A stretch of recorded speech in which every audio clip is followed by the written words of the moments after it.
មួយនឹងព័ត៌មានជាដំបូងនៅពេលនេះគឺតាក់ទងទៅនឹងនាយឧត្តមស្នេហ៍ជាងអំនៅព្រឹកថ្ងៃទី28ខែមីនាឆ្នាំ2025នេះគឺបានអនុញ្ញាតឲ្យគណៈប្រតិភូកងទ័ពស្ម័គ្រចិត្តរណសេរ479វៀតណាមចូលជួបសម្ដែងការគួសមនៅទីស្តីការក្រសួងការពារជាតិនាយឧត្តមស្នេហ៍ជាងអំរដ្ឋលេខាធិការក្រសួងការពារជាតិបានសម្ដែងការស្វាគមន៍ចំពោះគណៈប្រតិភូកងទ័ពស្ម័គ្រចិត្តរណសេរ479វៀតណាមដែលបានមកបំពេញទស្សនកិច្ចនៅប្រទេសកម្ពុជាឯកឧត្តមបានសម្ដែងនៅការចងចាំចំពោះគុណបំណាច់នៃការលះបង់សាច់ស្រស់ឈាមស្រស់អាយុជីវិតរបស់កម្មាភិបាលវីរៈយុទ្ធជនយុទ្ធនារីកងទ័ពស្ម័គ្រចិត្តវៀតណាមនិងកម្មាភិបាលវីរៈយុទ្ធជនយុទ្ធនារីកងទ័ពរណសេរសាមគ្គីសង្គ្រោះជាតិកម្ពុជាបានរួមគ្នាវាយផ្ដួលរំលំរបបបល្ល័ង្កពូជសាសន៍ប៉ុលពតហើយរំដោះប្រទេសជាតិនាថ្ងៃទី7ខែមករាឆ្នាំ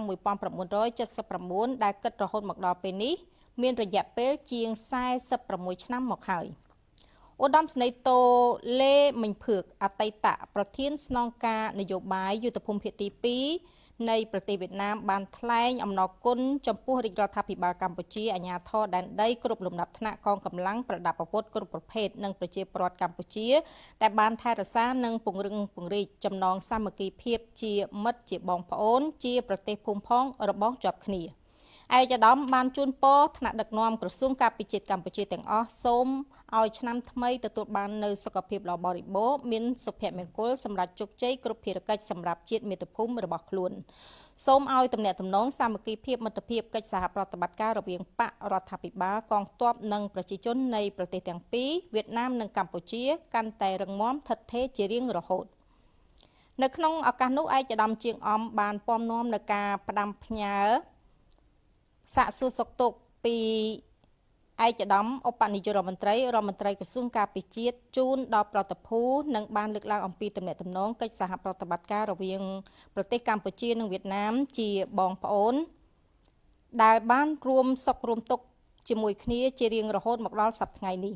ឯកឧត្តមបានថ្លែងអំណរគុណយ៉ាងជ្រាលជ្រៅចំពោះអតីតកងទ័ពស្ម័គ្រចិត្តវៀតណាម